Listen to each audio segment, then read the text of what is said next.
Hey pre-calculus, got a new lesson for you. It's the fourth one from 2.4. We're going to be talking about what piecewise defined functions are, but before I do that, I want to really clarify how to graph square root functions. So when you consider the square root function, consider y equals root x. So I'll talk about it from this perspective here. So here's my y-axis, here's my x-axis. If I just plotted a few points, like say input 0, what do you get? Well, the square root of 0 is 0.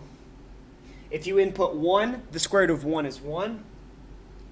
If you input 2, you're going to get a decimal. Same thing with 3. If I go to 4 for my x value, that's a perfect square. 2 times 2 is 4, so root 4 is 2. 1, 2, 3, 4. You get 2 out of that. And I can keep going with the perfect squares to get whole numbers on the y value. So I could plug in 1, 2, 3, 4, 5, 6, 7, 8, 9 and get 3. But you see the pattern? It's going to give me a curve that looks like this.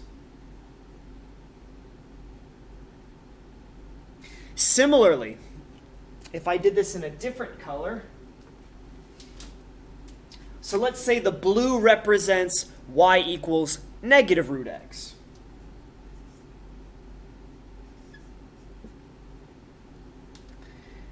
I still input the same x values, and I'm going to get the same y values. It's just they're flipped over the x-axis. So 0, 0. You know, there is no negative 0. It's just still 0. Input a 1, it's going to be negative 1. Same thing with 4. You're going to get negative 2. And same thing with 9. You're going to get negative 3.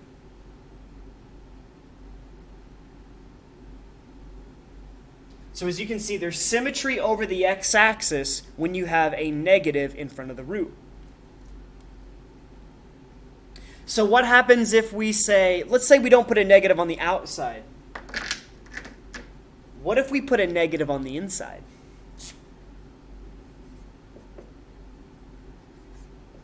Which, by the way, I hope we're clear on this idea that I can't really plug in a negative 1 inside here. I start getting imaginary values. And the xy plane is only in the real number system.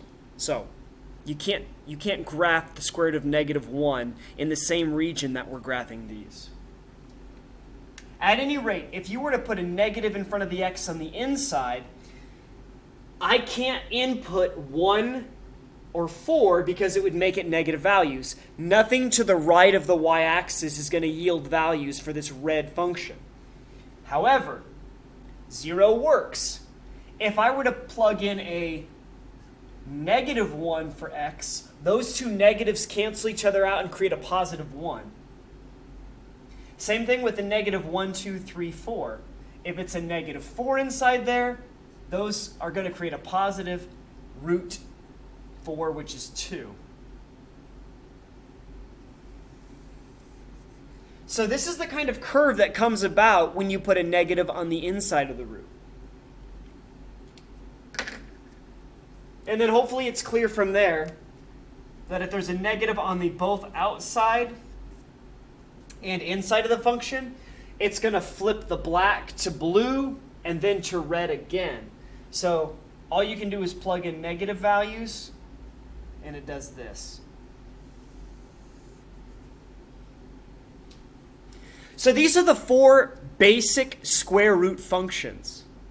And I hope you guys see the connection between the square root functions and the x squared functions. So everybody that could be written in vertex form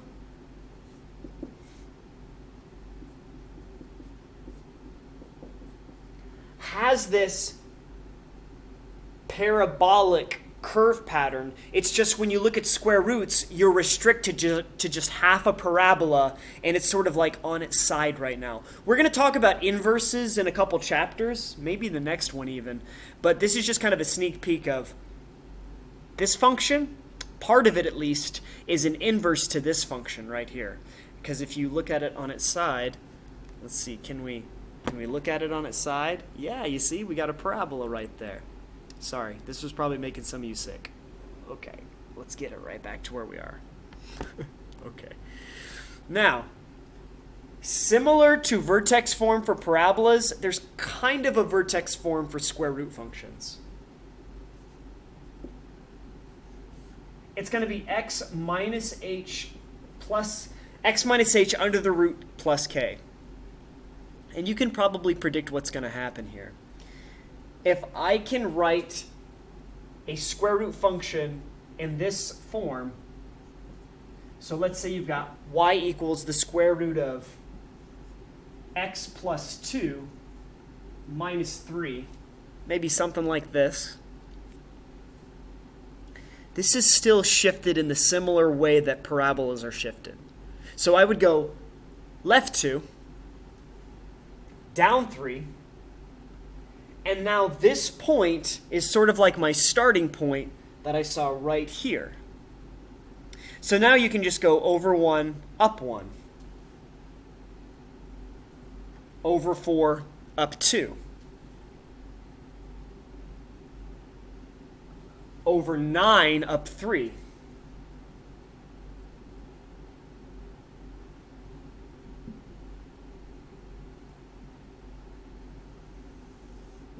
And then that's what its curve would look like.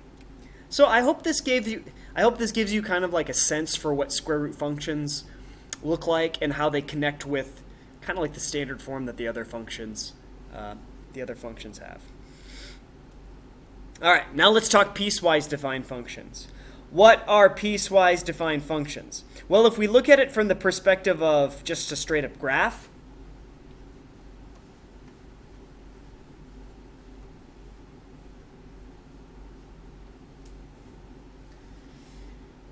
it's a graph in which it contains elements of multiple types of functions. So let's say here's my y-axis and here's my x-axis. Let's say that we had a parabola function.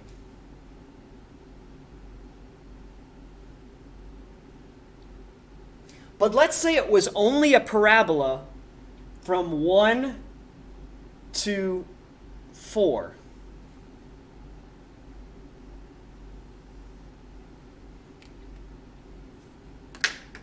And let's say everything left of 1 was a linear function.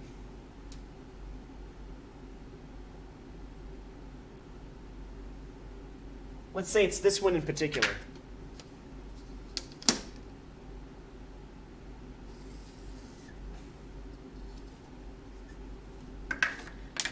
And we've been talking about square roots, so let's say that everything beyond 4 is the square root function that looks like this.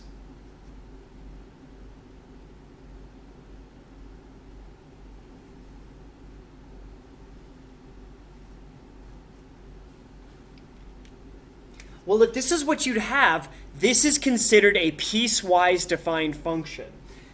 They're written like this. You give them curly braces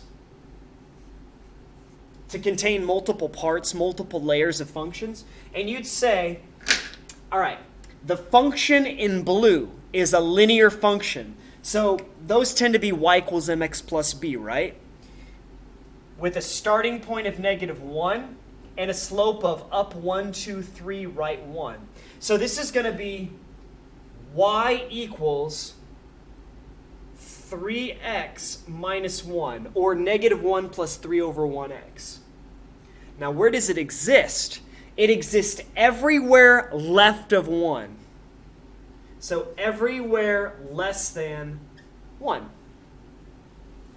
In fact, since there's a closed circle here, I'm going to put an equal to on it, because it does indeed exist there. So now, we would say the second part of the function is a parabola that exists from 1 to 4. All right, so the first thing I'll do is maybe put the place where it lives first. 1 is the smallest value it occupies, and 4 is the greatest value it occupies. I'm just going to put less thans in there. We already know that it's equal to at the 1, so I'm not going to put an equal to there. It's a parabola that shifted 2 to the right. So I put x minus 2 inside there, square it. It's shifted up 1. And since it goes over 1, up 1, over 2, up 4, it has a neutral a value. It's just going to be 1. All right, and then the last one in red, we know it's going to be everything bigger than 4, but since it's a closed circle, you got to have an equal to right here. So I'm just going to apply that equal to the square root function. Now the square root function, as we just learned, this is going to be one that's reflected vertically, so you'd put a negative in front of the root. And it looks like it's shifted. See, 0, 0 is our normal starting point. So this is going to be shifted 1, 2, 3, 4 to the right. So it's going to be x minus 4. Up 1, 2, 3, 4, 5. So the graph here that I gave you can be expressed as the piecewise function that you see over there. So what are piecewise defined functions? They're functions that are fragmented from one domain subset to the next. So this is a domain subset. This is another domain subset. This is a third domain subset.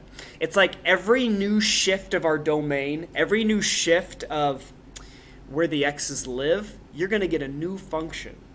So here's the deal. I'm not going to ask you to create this from a graph. I'm just going to ask you guys to practice graphing these.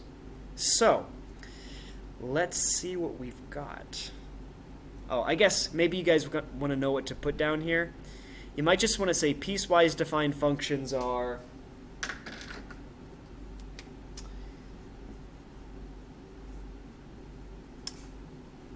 it's almost like they're bits and pieces of several graphs pushed together. They're fragments of functions basically graphed on one xy plane.